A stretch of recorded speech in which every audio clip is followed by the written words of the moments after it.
am going to a festival today. I'm gonna be dead by the end of the weekend. Anyways, see you.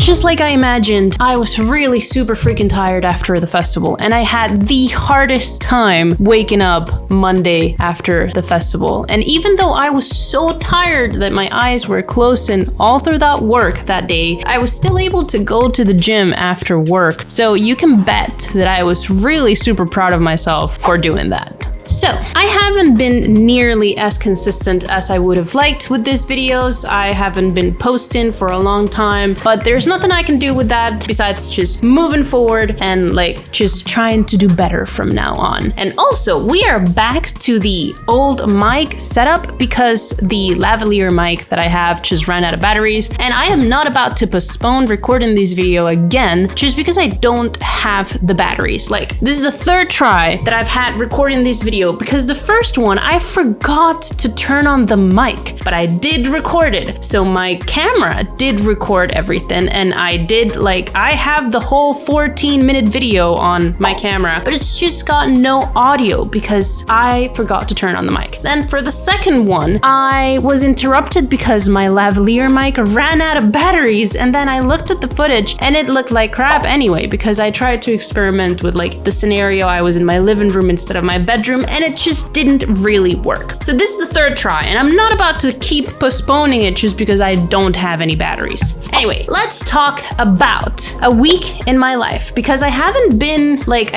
made a video in a while. That's not true for you technically, guys, because I've already probably posted 2 videos before this one, but I haven't actually made a video in a while, and I want to walk you guys through what an unusually busy week in my life is, because there were a lot of festivals. I went to touristic sites with my friends and their family, and I had concerts and everything. So I'm gonna walk you through a little bit of my experience in the past few weeks, and yeah, let's just see how that goes. Okay, so I am technically talking about a little bit more than just a week here because I'm going from Sunday to Sunday, but it all just happened like consecutively. So I'm just gonna say that it is a week in my life, even though I'm technically taking more than 1 week. Like I'm taking a day more than a week. But those are technicalities that we don't need to care about. Now, let's jump right into the first Sunday of this vlog or of this video, and that is Sunday when we went to Caminito. Because my best friend's boyfriend's family,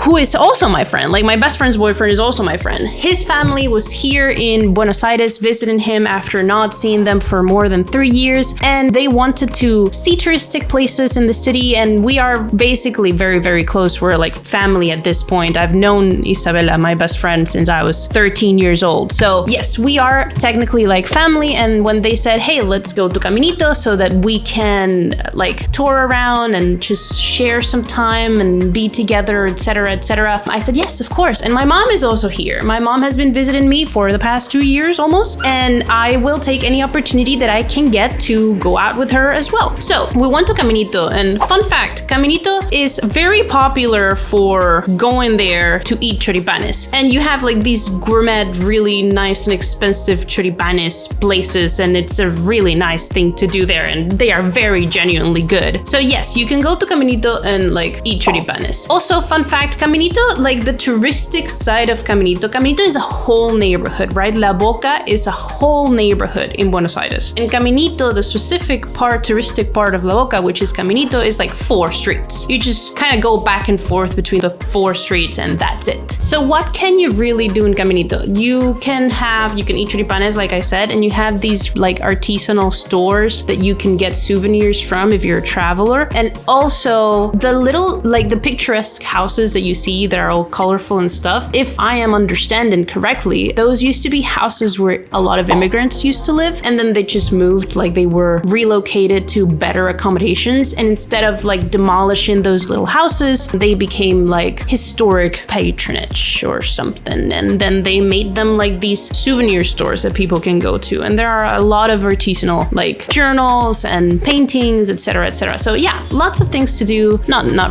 lots of things to do, but lots of things things to see. It's a really nice, chill place to go to and just walk around. Also, it's funny because I joked around with my best friend a lot that every time we used to go to Caminito, because you go to Caminito like once every year, just because you want to clear your head and see different things. It's not a place that you go to every day or every week, not even every month. You just go every once in a while to kind of refresh the air or whatever. And we used to joke around a lot that every time we would go, it was the middle of winter. And Caminito is right next to the river, so it used to be very, very cold whenever we went there. But this time around, we went at a little bit of a warmer time of the year, so that was a nice change. So that was Sunday in Caminito. Then, the next day, on Monday, I went to Colplay's concert here in Argentina. And I must say, it's one of the 10 Coldplay concerts that they had here in Buenos Aires. Coldplay was so big in Buenos Aires that they sold out 10 dates in the biggest stadium that Buenos Aires has. 10 dates in the biggest stadium. That was a new record for the city, and it was so big that 650,000 people moved from all over the country to see Coldplay here in Buenos Aires. 650,000 people. It was almost 1 million people.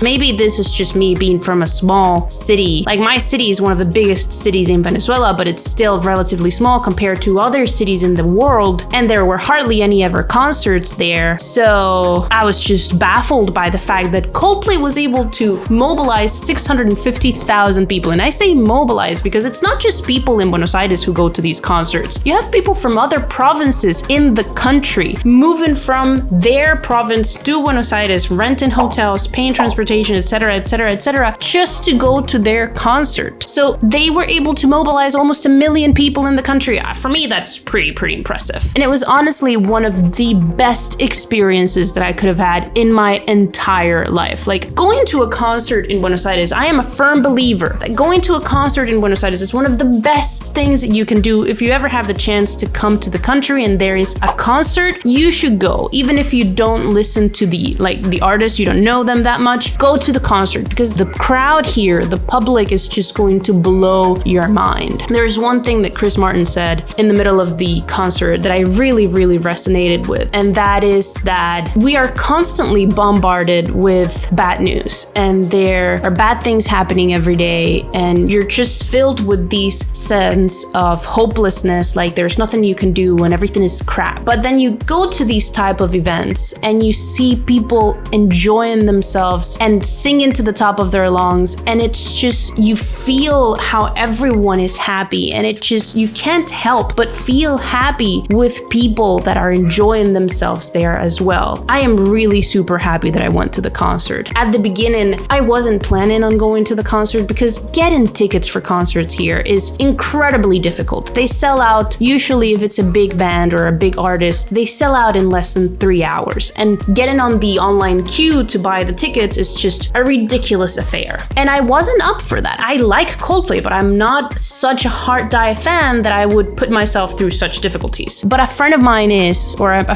did want to go to the concert very badly, and every time they kept announcing new dates, he just forgot to buy the tickets. And when they announced the 8th date, I told him that they were going to sell the tickets, but he was asleep. He overslept, so he didn't get in the online queue. And so I did it for him, and the 8th date actually sold out. But right away, they announced the 9th, and they just kind of rolled over all of the people who were already in the queue. And I did the queue for him, and I was like, okay, I'm already doing this, I'm already here, might as well buy the ticket, because it's not that expensive. Concerts here are not as expensive as they are in other places. So I decided to buy the ticket just to go with him, even though I was not planning on it at the beginning. And I am really happy that I did, because just look at this. Look at how people are. Look at how happy and how excited they were. Just look.